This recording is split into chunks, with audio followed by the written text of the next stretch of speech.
Here's a clip from the Southwestern Lead app. I'm really honored to speak about the topic I get to discuss today. It's something that's very near and dear to my heart and something that's helped me excel not only in this business but in life and grow quickly and help create results fast. And that topic is about commitment. And just as it's important to engineers to have structural integrity in a home, the foundation is important for us to have. It's the structural integrity. Commitment is our structural integrity for our character and for our life. So before we talk about why you should commit, let's cover some objections real quick. So why don't we commit? You can jot some of these down. First off, it's scary. What if I make the wrong choice? What if that hurts me? I like to keep my options open. If I commit to something, then I'm limited. What if something better comes along? It's not necessary. I've been successful enough. Why do I need to commit to something now? I'll just keep doing what I'm doing. It'll be fine. And then probably the most common is I need the right circumstance. These are the people who say, well, this summer's not good, but next summer will be much better because things will be better in my life. It'll be the right circumstance. So here's the lie. It's scary to commit. Commitment equals ball and chain. You'll hear married couples sometimes talk about their spouse as their ball and chain. It's real endearing. No more options. Once I commit, I'm trapped. But guys, here's the truth. It is scarier to not commit, and I'm going to explain why. I used to be afraid of commitment just like everybody else. I was an extremely indecisive person growing up, and I have trained my mind to realize and to act in the reality that it is scarier to not commit to something than it is to commit to something. Commitment doesn't limit options, it creates options for us. And I'll talk about that as well. The example I like to give is of extreme sports. I love snowboarding. And anybody here have done any extreme sports like mountain biking, rock climbing, snowboarding, skiing, selling books door to door? So, and snowboarding, there's when they build ramps, they're designed for you to go at full speed off the ramp so that when you land on the down slope. And the momentum's going to carry you in the right direction, it's going to be okay. But the problem is, that's a scary jump. So what does our body scream at us to do? Slow down. So when we slow down, what happens? we either eat it or we land on the flat part. And that blows out your knees, depending on how high the jump is. Actually, recently, so be careful hugging me, because recently I was snowboarding with Aller and his girlfriend Agneta, and I was going through the woods, and I got kind of nervous. I was afraid of committing to this certain turn. I was going too fast. So I slowed down, I slipped, and I hit a tree, and I think I might have broken a rib. So don't hug me too hard. But it's because I was afraid of committing. When you're afraid of going off the jump, you slow down, and because you're afraid of getting hurt, the ironic part is, that's when you end up hurting yourself. We don't commit because we're afraid of hurting ourselves. And the irony of it all is that's how we end up hurting ourselves. So guys, here's the news flash. The grass is not greener. The grass is brown everywhere. It's green where you choose to water it. You will not find greener grass. You'll find grass that's green when you commit to it and water it.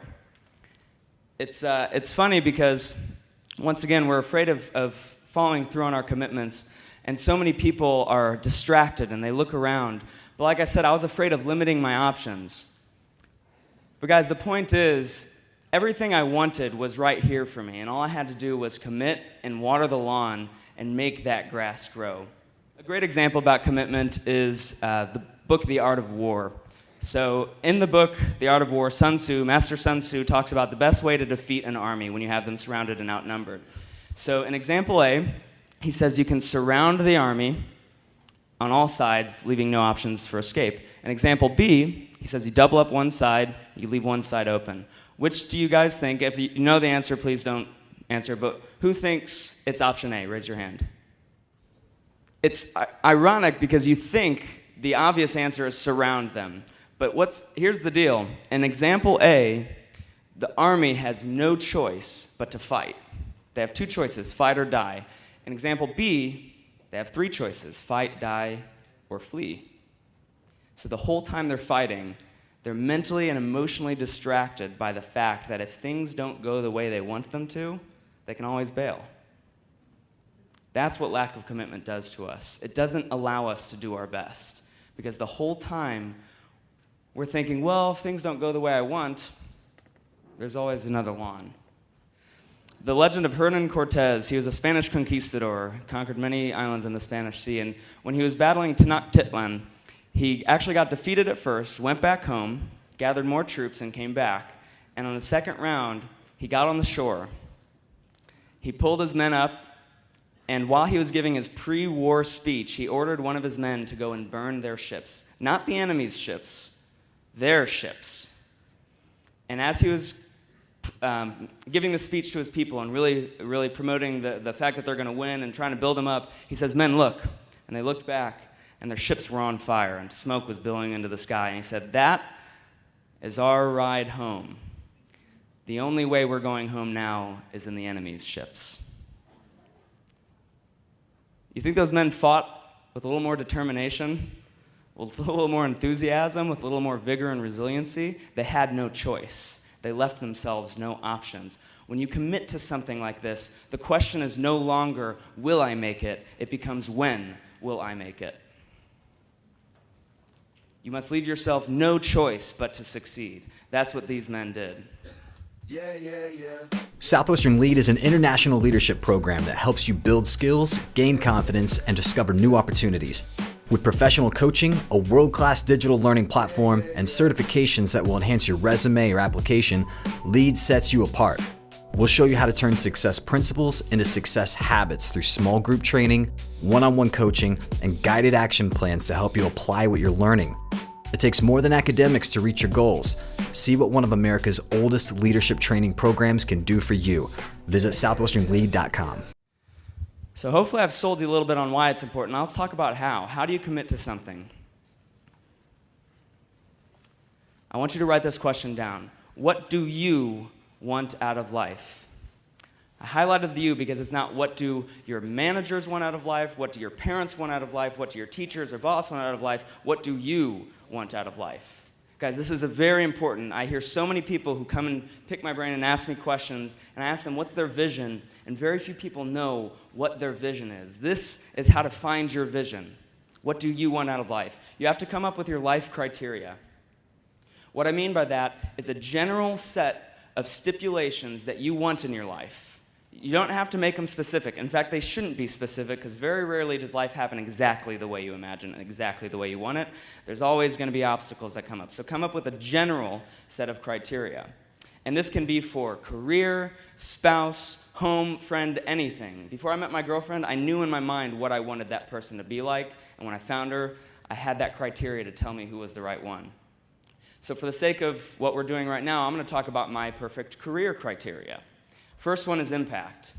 Now, I still have an ego, and I know that there's certain things that my ego wants, like money and recognition and all those things, but I know at my heart, at the deepest part of my core, that the times I'm most happy and most fulfilled is when I'm impacting other people's lives. Impact is so important. I wanted to feel good about what I was doing. I wanted to feel fulfillment. Second one was money. I am money motivated. That's not a bad thing. I wanted to be able to have a job where it wasn't my time that was being traded for money, but it was my value being traded for money. I wanted no limit on the amount of money and prosperity I could create for myself.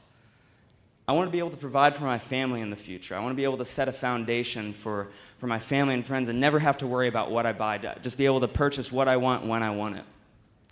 I knew that personal growth was important. I'm old enough now that I have friends who have been in business, who have been in their career for a little bit, and besides the fact that most of them complain about their pay and most of them complain about their hours and their boss, most of them, a lot of them, one of the biggest complaints I hear is they feel stagnant. They feel stuck, like they can't grow. Yes, vacations are great. I loved being in Jamaica, but I don't know about those other guys. I was excited to get back and work because I know that when I'm green, I'm growing, and when I'm red and ripe, I'm rotting. Personal growth is so important. You're always growing. Flexible schedule. And this one's not totally there yet. I'm still working on it. But I know that there's going to be a point where I can have a totally flexible schedule. The beautiful part of running our business in Southwestern is they don't really care how you get your results or what time you get your results. Just get the results. Nobody ever really picks apart my schedule and says I should be doing certain things in different places or I should be doing more of this because I get results. So if you get results, they don't care how you do it. You can create a flexible schedule. And last but definitely not least is the people. What are the group of people you want to do those other things with? Remember, these are mine. Some might resonate with you, but I knew that it was important to me, the group of people that I got to grow in those other areas with. You need to have the courage to commit when it's time. Don't talk yourself out of your destiny. And always remember, once you make a commitment, my word is law. If that is your self-talk, nothing will stop you. You need to become a man or a woman of your word, because if you can't become a man or woman of your word, and your word means nothing to yourself, then it's going to mean nothing to your family, it's going to mean nothing to your friends, it's going to mean nothing to your business partners in your future life. A 99% commitment is a 0% commitment. There is no gray area with this. This clip was from the Southwestern Lead app, where you can stream the full recording and enjoy access to regularly scheduled coaching calls from our team of trained professionals. They'll help you find ways to turn success principles into success habits. Visit southwesternlead.com